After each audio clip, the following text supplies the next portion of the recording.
I remember the exact time it began: 5:42 inches the evening. The sun had already slipped behind the trees lining the Willamette River, and a faint mist was rising from the water. It was one of those Oregon evenings when the light feels bruised, gold fading into gray. I was standing on my back porch with a cup of coffee in my hand, listening to the river's low hum, thinking about how quiet the house had become since Margaret passed away 2 years ago. I built this place with my own hands back in the 70s, a modest wooden house near the bend of the river, surrounded by pines and memories. My daughter Rachel grew up here. She used to run barefoot through the yard, chasing dragonflies and begging for one more story before bed. When she married that young man, Evan Caldwell, I tried to convince myself she was safe. He was handsome, confident, successful, or at least he knew how to look that way. But there was something in his eyes I never trusted. Too still, too calculating. That night, the quiet broke. I saw headlights flash through the trees, bouncing off the fog. I frowned. Nobody ever came down this dirt road except me or the occasional fisherman. The sound of an engine followed, a harsh growl that didn't belong to any of my neighbors.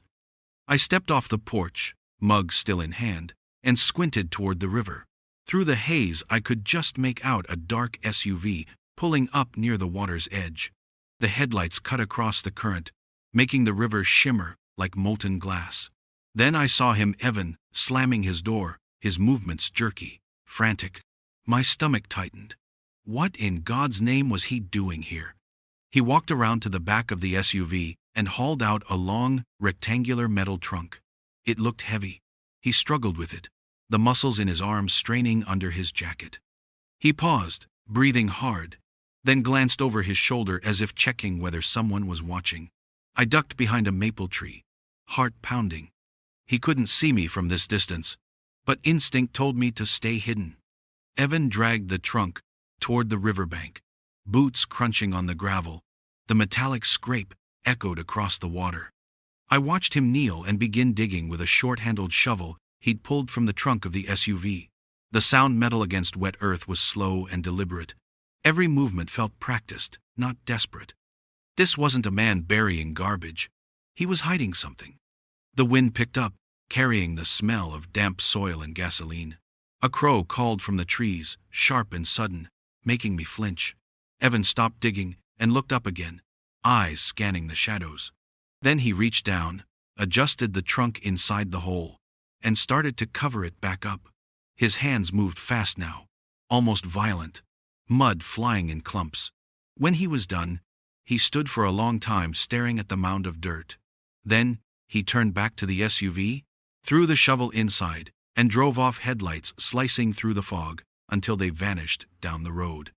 I stood frozen for several seconds after the sound of the engine disappeared. My first thought was to call Rachel, but something in my gut told me not to. I didn't know what I'd just seen, but I knew it wasn't innocent. My pulse thudded in my ears as I walked toward the river, every step sinking into soft ground. The fog was thicker now, curling around my legs like smoke. When I reached the spot, I saw the disturbed soil too fresh, too neat. The shape of the buried object was still visible under the thin layer of dirt. A faint metallic scent hung in the air, like rust and oil.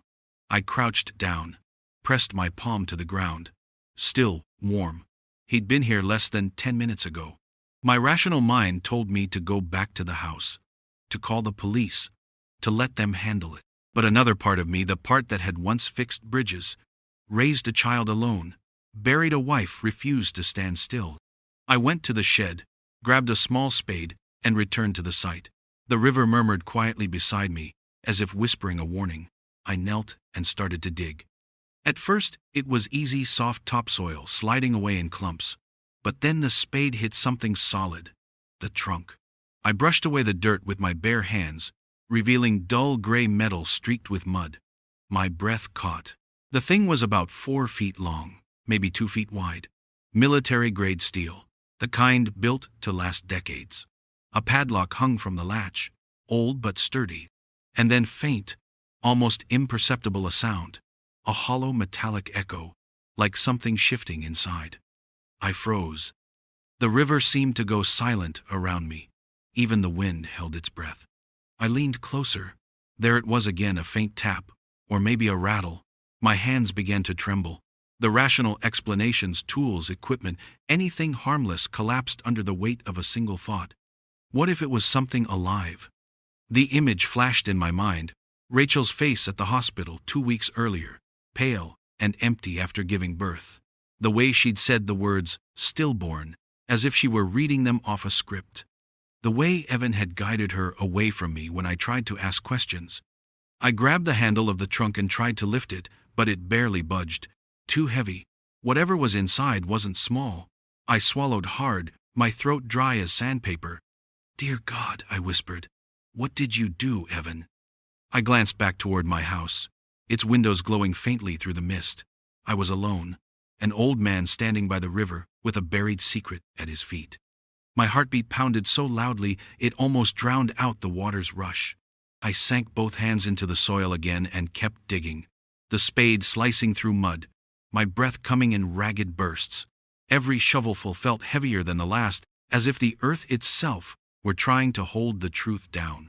When the trunk was finally clear, I wiped the mud from the latch. The padlock was rusted, but not locked, all the way he'd closed it in a hurry. I hesitated for a moment, the fog swirling around me like ghosts. Then I slid the tip of the spade under the latch and pried. It gave with a metallic snap. The lid shifted slightly, releasing a smell I couldn't place, wet metal and something faintly sweet, like old medicine. My hands shook as I reached forward, my reflection trembling on the slick surface of the trunk. I drew a deep breath, feeling the weight of 64 years press against my ribs, and whispered the words that would haunt me for months to come. "Please, God, don't let it be what I think." Then I lifted the lid. The lid lifted with a long metallic groan, and for a second, I thought the sound itself would wake the dead. I hesitated, afraid of what the light might reveal. The smell hit first, a mix of wet fabric, antiseptic, and something faintly metallic, like rusted coins and hospital corridors. Inside, everything was damp and clinging. There were layers of blankets, all gray-blue and heavy with water. I peeled the first one back and froze. Beneath it lay a tiny plastic bracelet, the kind they put on newborns in the hospital.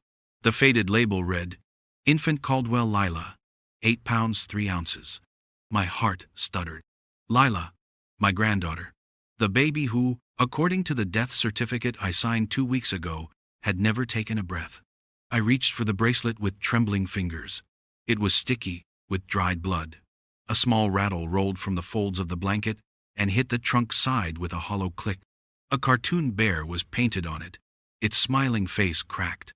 The world seemed to tilt. I sat back on the wet ground, staring at the name printed on that band. The date of birth etched into the plastic didn't match what the hospital had told us. Not January 3rd, but January 5th, 2 days later. Why would the date be wrong? Why would Evan bury it here, beside the river? I closed the trunk again and looked toward the dark line of trees across the water. The night had thickened. Fog coiled low over the current, like smoke from a dying fire. My first instinct was to drive straight to the police. But then, reality settled in. No one would believe me. A retired engineer claiming his son-in-law buried a baby's belongings behind his house? They'd call it grief. They'd say I was losing touch. I carried the bracelet inside and placed it under the kitchen light. My hands were still shaking. I washed it gently under warm water until the blood loosened. It slid down the drain in thin red threads. When the letters came into focus, I saw a faint hospital code printed underneath the name. PRM 2297. A patient number. I sat at the table staring at that little band for a long time. Rachel had barely spoken to me since the funeral. She'd stopped answering my calls, saying she needed space. Space from what? From me or from the truth? I poured myself another cup of coffee. Though my hands trembled so badly I spilled half of it. The sound of the clock ticking on the wall grew impossibly loud. At last, I picked up the phone. Rachel answered on the third ring. Her voice was soft, weary. "Dad? It's late." "I saw Evan tonight," I said. Silence. Then, "At this hour?" He was down by the river. Behind the house, he buried something. I hesitated, then forced the words out. A trunk. With Lila's hospital tag inside. For a moment, I heard nothing, but her breathing short, uneven. Then she whispered, "Dad, please stop." "What are you talking about?" "Just stop. You don't understand." "Then help me understand. Why would Evan bury?" A male voice cut through the line. "Evan. Thomas," he said evenly. Too calm. "It's late. Go to bed." I froze. "You've been through enough," he continued. "Don't dig into things that aren't yours." He hung up before I could speak. The line went dead, leaving only the soft buzz of the dial tone and my pulse pounding in my ears. I stared at the receiver in disbelief. His words weren't a warning, they were a threat. Sleep was impossible. I sat by the kitchen window, watching the river shimmer under the thin glow of the moon. The metal trunk haunted me. I could still feel its coldness against my palms. I could still hear that faint sound from inside, like something shifting, struggling to be heard. At dawn, I went back outside. Mist clung to the grass, dampening my shoes. The river looked peaceful again, as if nothing had happened. The hole was half filled by rain overnight, the dirt settling naturally. If someone came looking, they'd never know anything was there. I opened the garage and stared at my workbench. Old tools hung in neat rows, relics from a life that used to make sense. I pulled out an old pry bar, heavy and cold, the same one I'd used to lift concrete slabs decades ago. My eyes drifted back to the trunk. I unlatched it again and searched more carefully this time. There was a folded sheet of plastic tucked beneath the blankets. When I unrolled it, I found what looked like part of a medical ID tag, torn in half, printed with the word NICU transfer, Neonatal Intensive Care Unit. Transfer? Transfer to where? Something in my chest tightened. Rachel had told me the baby had complications. She'd said the doctors did everything they could. But what if that wasn't true? What if they had moved the baby somewhere Evan didn't want anyone to know about? The thought hit like a fist. Maybe my granddaughter hadn't died at all. Maybe she'd been taken. I looked out the window again. The sun was rising, bleeding orange through the fog. My reflection in the glass looked older than I remembered, tired, desperate, but alive with something I hadn't felt in years. Purpose. I took a deep breath and whispered to myself, "If you buried a lie, Evan, I'm going to dig up the truth." I picked up the hospital bracelet and slipped it into my shirt pocket, close to my heart.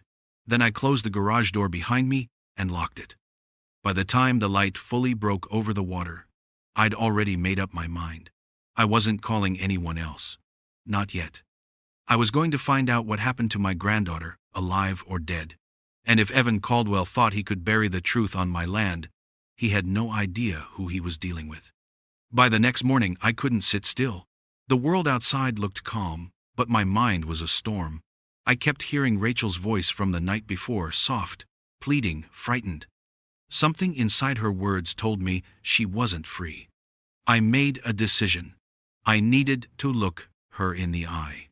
Rachel and Evan lived 20 minutes away, in a glass-sided house perched on a hill overlooking the river. I drove there just after sunrise. The gate was open. Evan's car wasn't in the driveway. Rachel answered the door, wearing a long sweater and slippers. She looked thinner than I remembered, her eyes hollow, her hands restless. "Dad," she said quietly, as if she expected me. "You shouldn't be here." "I need to talk to you," I said. "Just for a few minutes." She hesitated, then stepped aside. The living room smelled faintly of disinfectant. There were flowers on the table, fresh lilies, too bright for the cold house. I noticed something else, a faint humming sound, mechanical, coming from down the hall. "Where's Evan?" I asked. "At work," she said quickly. "He's busy these days." I nodded slowly. "I saw him last night, by the river." Her face went pale. "What?" "He was burying something. A trunk." I dug it up. Her hand flew to her mouth. "Dad, please." "There was a bracelet inside," I continued. It had her name on it. Lila. And it wasn't from the day she was born. It was from 2 days later. Rachel sank onto the couch. For a long moment, she didn't speak. Then her shoulders began to shake. "I thought she was gone," she whispered. "They told me she was gone." "Who told you?" "The doctors, Evan, everyone." She looked up at me, eyes glistening. "They said she didn't make it through the night. They showed me a paper to sign for the cremation." "And you signed it?" She nodded, ashamed. "I was barely conscious, Dad. They had me on medication. I never saw her. They wouldn't let me hold her." I felt my pulse hammer in my temples. "You need to tell the police." "I can't," she said, shaking her head violently. "Evan would destroy me. He controls everything, my accounts, my phone, my life." That's when I heard the sound again, that low, rhythmic hum. Not from the heater, but something else. I followed it down the hallway before Rachel could stop me. At the end of the hall, a door was slightly ajar. I pushed it open. Inside was what used to be a nursery. The walls were pale yellow, decorated with painted clouds. But the crib was gone. In its place stood a locked steel cabinet, humming softly, like a generator. Tubes and medical wires ran from it into a corner. "What is this?" I asked. Rachel's voice trembled behind me. "Evan said it was for a project, for his company." I touched the cabinet, it vibrated faintly. There was a cooling vent on the side and a small digital lock above it. Through a narrow gap, I saw frost clinging to metal inside. Not a generator. A freezer. "What's inside?" I asked. "I don't know," she said, tears streaking her face. "He told me never to open it." I took a step back. My instincts screamed, "You have to get out of this house!" Before she could answer, a sound came from the driveway, the crunch of tires on gravel. Rachel froze. "He's back!" "Go upstairs," I whispered. "Now." I stepped into the living room as the front door opened. Evan walked in wearing his usual composed smirk, a briefcase in one hand, his phone in the other. He stopped when he saw me. "Thomas," he said. "What a surprise." "I was just leaving," I said evenly. "I'll bet." He closed the door slowly, setting the briefcase down. "Rachel, sweetheart, can you give us a minute?" She hesitated. His eyes flicked toward her, cold, commanding. She disappeared up the stairs without a word. Evan turned to me. "I heard you've been asking questions." I said nothing. He smiled faintly. "You should be careful. Grief makes people imaginative. It would be a shame if the police thought you were harassing us." I took a step closer. "You buried that trunk behind my house. Why?" His jaw tightened for the briefest moment. "You really should stop digging, Thomas. You can threaten me all you want, but I know what I saw." He leaned in until I could smell the faint scent of cologne and arrogance. "You don't know anything. You never did. You're old, you're lonely, and you're clinging to ghosts." I met his stare. "If I'm wrong, you have nothing to hide." For a second, his mask slipped. There it was, the flash of panic behind his eyes. Then, it was gone. "Good night, Thomas." I left without another word. But I didn't go home. I parked a mile down the road and waited until his lights went out. Then I opened my glove compartment and pulled out my old trail camera, a motion sensor, one I'd used for deer years ago. I drove back quietly, parked by the riverbank, and set it up facing the water. If Evan came back, I'd have proof this time. 2 nights later, I got it. The footage showed him returning to the same spot at 2:17 a.m. or some. He was carrying something small and rectangular. He wasn't alone. Another figure was with him, a man in a lab coat, face obscured by the dark. They argued briefly, gesturing toward the river. At one point, I heard it faintly through the audio, a muffled cry, a baby's cry. I paused the video, heart pounding. Evan and the stranger lifted the trunk again and carried it toward the water. This time, they didn't bury it. They set it on a small rowboat and pushed off downstream. That sound, that fragile, terrified cry, echoed in my head long after the screen went dark. It wasn't over. And deep down, I knew the unthinkable. My granddaughter might still be alive. The next morning, I drove straight to Portland. Sleep hadn't touched me. Every time I closed my eyes, I heard that faint cry from the video. A sound too human, too desperate to be anything but real. I kept seeing the man in the lab coat beside Evan, his face hidden but posture confident, professional. A doctor, someone who knew exactly what he was doing. I parked in front of the Oregon State Medical Registry downtown, just as the city was waking up. Rain glazed the sidewalks, streetlights still glowing amber in the mist. Inside, the receptionist barely looked up when I said I was there to request a hospital record. "Immediate family only," she said, clicking through her screen. "I am family," I replied, sliding Lila's hospital bracelet across the counter. The faded tag still carried the printed code. PRM 2297. She typed it in, frowned, then tried again. That record sealed. Transferred off-site. To where? She hesitated. "Sir, I'm not authorized." I leaned forward, voice low but steady. "My granddaughter is dead. Or maybe she isn't. You'll decide which one I believe today." Her fingers hovered over the keyboard. Then she sighed. "It says Cascade Research Center. Closed 6 months ago. Medical misconduct case. That's all I can tell you." Cascade. I knew that name. It was a private neonatal facility east of the city. Rumors had circulated years ago about experimental infant therapies, gene treatments, and donor exchange programs that blurred ethical lines. I'd written it off as fringe science. But now, hearing that name made my blood run cold. I drove for 2 hours through fog and rain, following the old highway until I saw the faded sign, Cascade Research Center, closed to the public. The building sat half hidden by fir trees, gray and silent. The front doors were chained, but a side entrance had been forced open.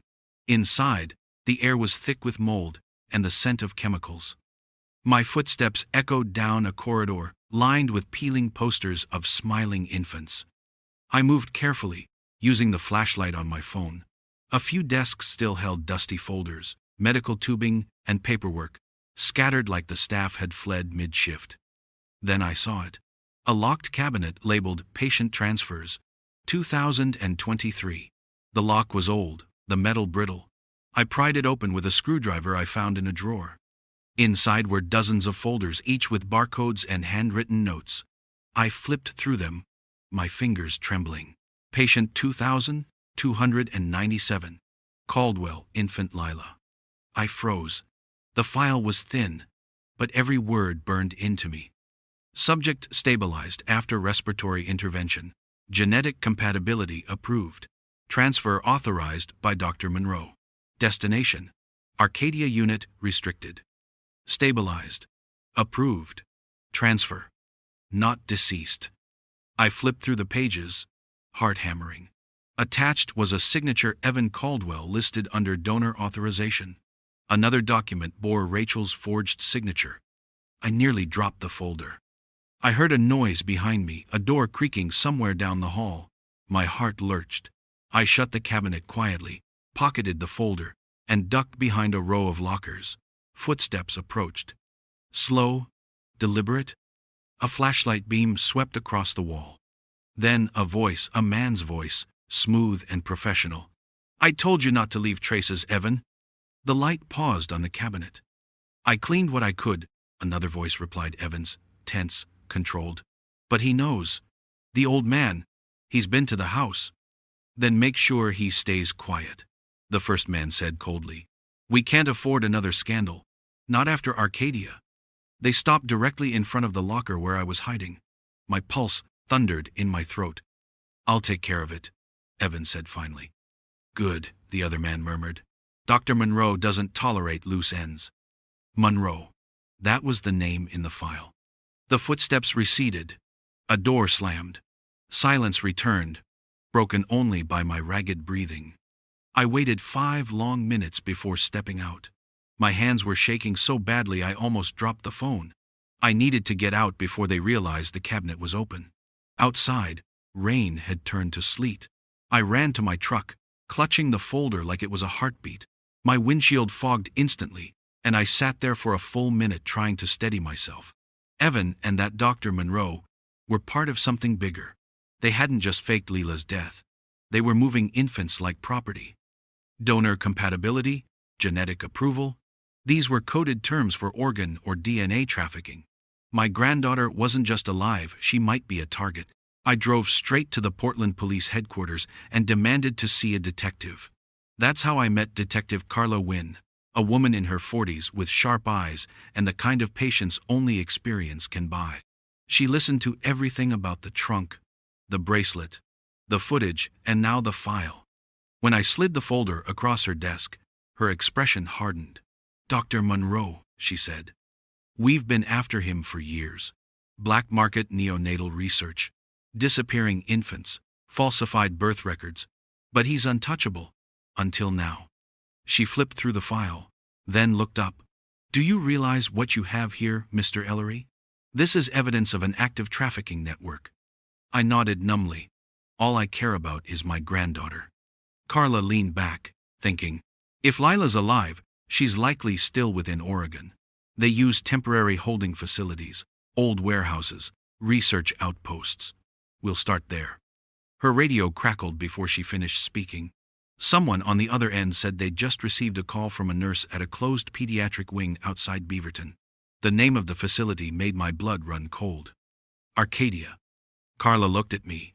"You said that word appears in the file?" I nodded. She stood up. "Then we move fast. I'll get a warrant." I tightened my grip on the hospital bracelet in my pocket, the small plastic tag warm from my hand. After all these weeks of silence, grief, and suspicion, I finally had something that felt like truth. But as I followed Detective Wynn out into the rain, I couldn't shake the feeling that truth wasn't going to save anyone, not yet. Because if Dr. Monroe was half the monster I suspected, he wasn't finished with us. Detective Carla Wynn drove me home that night through sheets of relentless rain. The windshield wipers fought to keep pace, their rhythmic slapping the only sound between us for miles. I clutched the folder on my lap like it might vanish if I loosened my grip. "You did the right thing, Mr. Ellery," Carla said finally, eyes steady on the road. "But you need to understand, men like Monroe and Caldwell don't scare easily. They have money, influence, and people who'll bury evidence before you can blink." "I don't care how powerful they are," I said. "He buried a lie on my land. He took my granddaughter. I'll face whatever comes." Carla's glance was brief, but sharp. "Just make sure you stay alive to see it through." By the time we reached my house, the storm had eased into a drizzle. She parked in the driveway and handed me her card. "I'll have a surveillance unit check the property every few hours. Don't answer the door unless you see a badge. And if Evan calls, record everything." I nodded, though my gut told me the next call would be worse than words. When I stepped inside, the house was eerily still. The floorboards creaked under my boots, the familiar scent of cedar and coffee grounding me. But something felt wrong. A faint draft brushed my neck. I turned toward the kitchen. The back door was open just an inch, but enough. My pulse spiked. I grabbed the flashlight from the counter, flicked it on, and swept the beam across the floor. Muddy footprints led from the door to the hallway. "Hello?" My voice echoed, swallowed by silence. No answer. I moved toward the living room, every sense alert. The shadows felt heavier tonight, thick with intent. On the coffee table sat a folded piece of paper, damp from the rain. My name was written across it in block letters. Thomas. My hands shook as I unfolded it. "You should have left it buried." No signature. Just those 6 words, printed in black ink that had bled at the edges from moisture. I rushed to my study, the place where I'd hidden the file from Cascade. Gone. Every drawer yanked open, papers scattered like fallen leaves. My computer screen blinked blue, wiped clean. They'd been here, and they'd taken everything. I stood there for a moment, breathing hard, the paper crumpled in my fist. Then I reached for the phone and dialed Carla's number. She answered immediately. "Talk to me." "They broke in," I said. "The file's gone." "Stay where you are. I'm sending a team." "No," I said, cutting her off. "If they took that file, they're not running. They're finishing something. He's going to move her. I can't wait." "Thomas." But I'd already hung up. I went to the garage and unlocked the tool chest. Inside lay the old .38 revolver I'd kept since my construction site days, 6 bullets, each one older than my daughter's marriage. I checked the cylinder. Still functional. It wasn't courage driving me anymore. It was fury. The phone rang again. I froze. The caller ID read, "Private number." I answered. Evan's voice slid through the line, calm and deliberate. "You've been busy, old man." "Where's my granddaughter?" I demanded. He chuckled softly. "Still pretending she exists? You really are losing it. Don't play games with me." "I'm not. I'm giving you a choice." His tone darkened. "Come to the old ferry warehouse tonight, the one near milepost 43. Come alone, and maybe we can settle this quietly." "Settle?" I said. "You mean silence me?" "You always were sharp," he said. "Be there by midnight, or you'll never know what really happened to that child." The line went dead. I stared at the phone, feeling the slow burn of rage beneath my ribs. He wanted me alone. He wanted control. But for the first time, I had something he didn't, a detective who believed me. I called Carla back. "He called," I said. "When and where?" "Midnight. The old ferry warehouse." She was silent for a moment. "That place hasn't operated in 20 years. He's setting you up." "I know," I said. "Let him. You're not going there alone. You can't come in guns blazing, or he'll run. Let him think he's winning." She hesitated, then sighed. "All right. You'll wear a mic. We'll set up a perimeter. No visible units. If he confesses, we move." "I just want the truth," I said quietly. "You'll get it, one way or another." After she hung up, I stood in front of the mirror.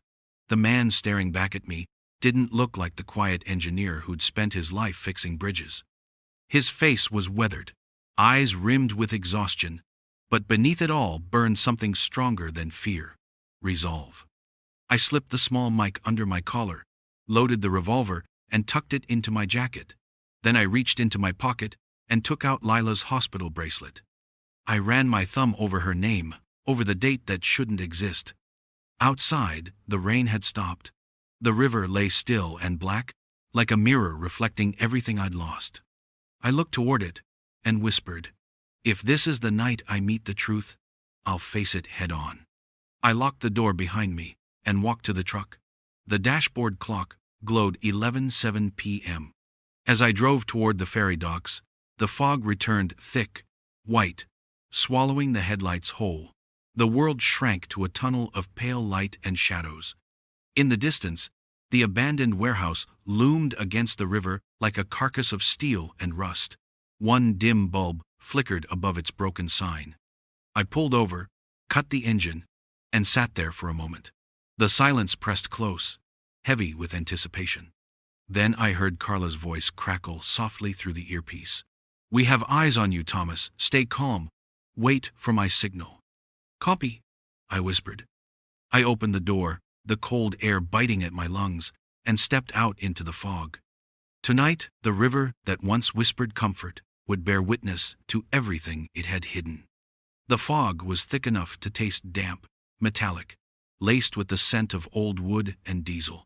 The warehouse loomed in front of me, its rusted doors half open, one swaying softly with the wind. Every step I took toward it sank into the muddy ground, the faint squish of my boots almost louder than my heartbeat. Carla's voice crackled in my earpiece. "You're 20 yards out, Thomas. We've got 3 units surrounding the perimeter. He's inside. We saw his vehicle near the west entrance." I whispered back, "Copy that." The warehouse was enormous, its broken windows glowing faintly with light from a single hanging bulb somewhere deep inside. I paused at the threshold, took one steadying breath, and stepped through. The air inside was colder. Shadows stretched long across the concrete floor. Metal beams creaked above like distant moans. Water dripped from a broken pipe somewhere, steady and rhythmic. Then I saw him. Evan stood near the far end of the warehouse, his back to me, a pistol in his right hand. His other hand rested on the lid of a cooler, sitting on an old table. The same kind of metal cooler I'd seen on the trail camera footage. "Right on time," he said, his voice echoing through the space. "I knew you couldn't resist." I stopped a dozen paces away. "Where is she?" He turned slowly. The smirk I'd come to despise stretched across his face.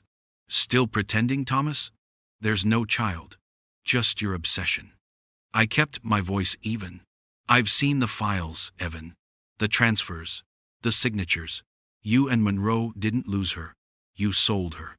For a moment, the mask slipped. His jaw clenched. "You have no idea what you're talking about." "Then open the cooler," I said quietly. His eyes flicked to it, just for a heartbeat too long. "Do it," I pressed. He hesitated, then exhaled through his nose. "You really think you've uncovered some grand conspiracy? You're an old man with too much time, and a guilty conscience. Rachel's been unstable for months. You've infected her with your paranoia." "I heard her cry," I said. "On the footage. You remember that night at the river? You weren't burying evidence, you were moving her?" Evan's grin faltered. "You shouldn't have seen that." "Where is she?" He lifted the pistol, pointing it directly at me. "You don't get to ask questions anymore." Through the static, I heard Carla's tense voice in my ear. "Hold him talking, Thomas. We need him to say it." I raised my hands slightly, palms open. "You've already lost, Evan. The police are watching. Every word you say right now goes straight to them." His smirk returned, but it didn't reach his eyes. "You think they'll believe an old man's recordings over a respected entrepreneur? The detective you're working with, she'll be out of a job before morning." I took a careful step forward. "I don't think you understand who you're dealing with." "Neither do you." He gestured toward the cooler. "You want to see what's inside? Fine." He kicked it open with his boot. The lid clanged back, revealing blankets, medical tubing, and beneath them, a small shape wrapped tightly in silver foil. My vision tunneled. "She's gone," Evan said coldly. "That's what you came for, isn't it? Closure?" "No," I whispered. "You're lying." He laughed, bitter and quiet. "You always thought you were the hero. But Rachel knew." She agreed. That child was a mistake she couldn't afford. I felt something break inside me. Carla's voice was urgent now. "Thomas, stay calm.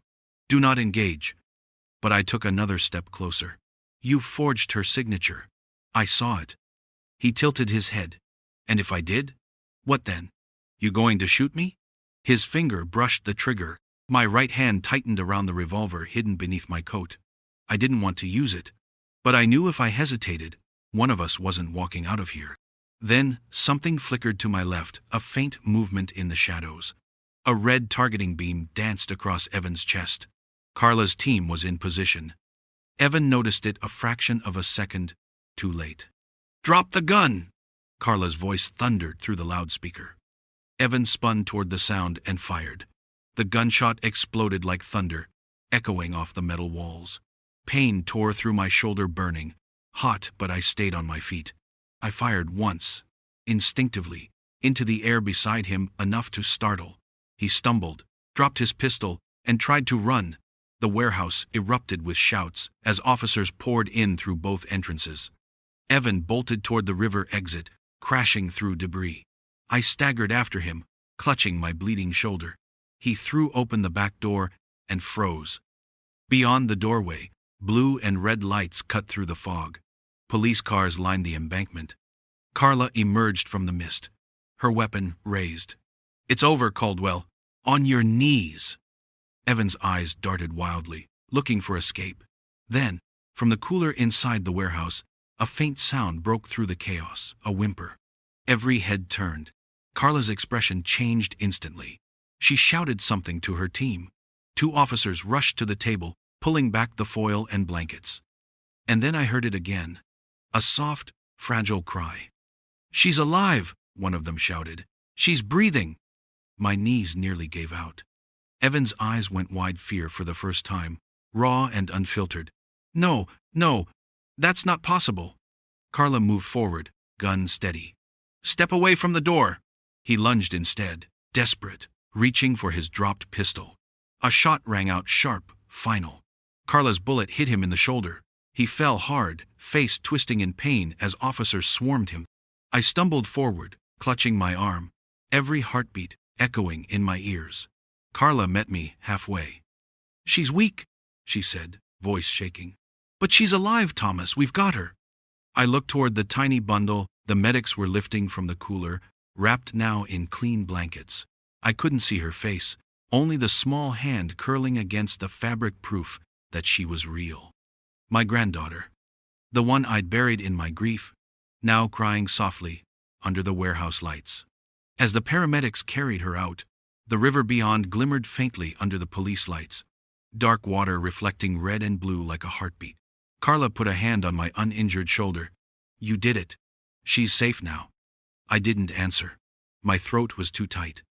Behind us, Evan was dragged away, handcuffed and cursing, his voice fading into the rain. I stood in the middle of that cold, rusted warehouse, surrounded by the smell of gunpowder and metal, and realized something I hadn't felt in years: hope could survive even in the darkest places. And tonight, it had cried. The ambulance lights faded into the distance, leaving only the quiet rhythm of rain on metal. My arm burned where the bullet had grazed me, but I hardly noticed. I was too busy watching that tiny bundle being carried away, a life I'd thought lost forever. At the hospital, they rushed Lila straight into neonatal care. Doctors and nurses surrounded her like a living shield, checking her vitals, warming her body, whispering words I couldn't hear. I stood at the glass window outside, bandaged and exhausted, my heart pounding with disbelief. When Detective Carla joined me, she didn't say anything at first. She just stood beside me, watching the rise and fall of that small chest through the glass. "She's stable," she said finally. "Underweight, dehydrated, but stable. She'll make it." The words broke something loose inside me. I sank into a chair, covering my face with both hands. For the first time in weeks, I let myself cry. Not the quiet, restrained kind I'd known after my wife died, but the raw, shaking kind that strips everything else away. Carla waited until I could speak again. "You did good, Thomas," she said softly. "If you hadn't pushed, she wouldn't be here." I looked up at her. "And Evan?" "In custody. He's not talking yet. But we've got the cooler, the files, and your recordings. That's enough to sink him and Monroe both." I nodded, though my body felt hollow. "Rachel needs to know." "She's being brought in now," Carla said. "We've got to do this carefully." When Rachel arrived an hour later, she looked 10 years older than the last time I'd seen her. Her eyes were swollen from crying, her hands shaking. "Dad?" she whispered, stepping into the hallway. "Is it true?" I nodded, unable to speak. Carla opened the observation blinds. Through the glass, Lila lay in an incubator, her tiny fingers curled around a stuffed lamb someone had placed beside her. Rachel's breath caught. "Oh God!" Her knees buckled, and I caught her before she hit the floor. "They told me she was gone," she sobbed. "He said it was for the best, that she wouldn't survive another day." I believed him. "You couldn't have known," I whispered. "He lied to everyone." Carla's expression hardened. "He didn't just lie. He signed your name on transfer papers for an illegal adoption program Monroe was running. They've already found evidence of 6 infants sold under false death certificates. Lila was supposed to be number 7. Rachel clutched my arm, shaking her head. "He said it was research. He said—" Carla interrupted gently. "He used you. Both of you. But he's not walking out of this." That night, as I sat beside Rachel, outside the neonatal ward, I realized how quiet the world had become. For the first time, silence didn't feel like loneliness. It felt like peace, waiting to return. A week later, the trial began. The courtroom was packed. Reporters, lawyers, police. Evan sat at the defendant's table, his arm in a sling, expression cool and detached. Across from him, Dr. Monroe looked smaller than I'd imagined, gray suit, polished shoes, but the hollow eyes of a man who'd lost control of his empire. Rachel refused to look at him. She sat beside me, her fingers gripping mine so tightly I could feel her pulse. Carla took the stand first, detailing every discovery: Cascade Research, Arcadia Unit, falsified signatures, the hidden cooler. Then she played the recording from the warehouse. Evan's voice echoed through the room. That child was a mistake she couldn't afford. Gasps rippled through the crowd. Rachel broke down quietly beside me. When they called me to the stand, my legs felt like stone. But once I started speaking, the words came steady and clear. I told them about the night at the river, the trunk, the bracelet, the sound that wouldn't leave my mind. I told them about the lies, the fear, and the night I chose to dig for the truth. Evan's lawyer tried to paint me as delusional, a grieving old man chasing ghosts. But the evidence spoke louder than I ever could. When the prosecutor held up the bracelet and the Cascade file with Evan's signature, even the jury flinched. By the time the verdict came, no one doubted what had happened. Evan Caldwell, guilty of kidnapping, child trafficking, and attempted murder. Dr. Henry Monroe, guilty on all counts. Rachel wept quietly, holding my hand through every word. When the judge asked if I wished to address the court, I stood and looked straight at Evan. He wouldn't meet my eyes. You buried that trunk on my land, thinking you were hiding a secret, I said. But you buried your own soul. You took something pure and tried to sell it, and for that, I'll never forgive you. But I thank you for one thing you reminded me, that a father's duty doesn't end when his child grows up. It begins again when they need you most. The judge called for order as murmurs filled the room. Evan's jaw tightened, but he said nothing. After the sentencing, Rachel and I walked out into the sunlight together. The air smelled like rain and redemption. At the hospital later that day, I held Lila in my arms for the first time. Her tiny face was warm against my chest, her breathing soft and steady. She opened her eyes blue like her mother's and looked up at me as if she recognized the voice that had been calling her home. She's safe now, Rachel whispered. I nodded. She is, and so are you. Outside, the city was quiet, the Willamette River glinting faintly in the distance. I watched its slow current and thought about everything it had seen, what it had hidden, what it had returned. Justice, I realized, isn't about revenge. It's about pulling truth back into the light, no matter how deep it's been buried. And that night, for the first time in months, I slept without fear.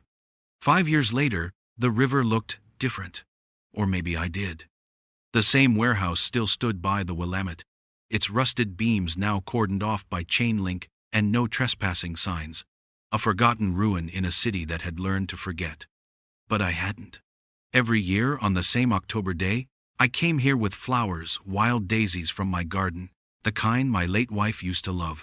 I laid them by the water's edge, right where I had first seen the ripples that started everything. The sun was setting now, casting long streaks of orange across the surface of the river. The water shimmered, quiet, almost peaceful. It was strange how something that once hid so much darkness could look so calm. Behind me came the sound of laughter, soft, innocent, musical. Grandpa, look what I found! Lila ran toward me, her curls bouncing, her shoes kicking up gravel. She held out a small, smooth stone, shaped like a heart. It's lucky, she said proudly. I smiled, taking the stone from her tiny hand. Then we'll keep it, I said, slipping it into my pocket. Every family needs a bit of luck. Rachel walked behind her, carrying a small picnic basket. She'd changed too. The fear that once haunted her eyes was gone. She'd gone back to teaching, found peace in routine, in motherhood, in healing. We spread a blanket by the water. Lila sat between us, humming to herself as the wind played with her hair.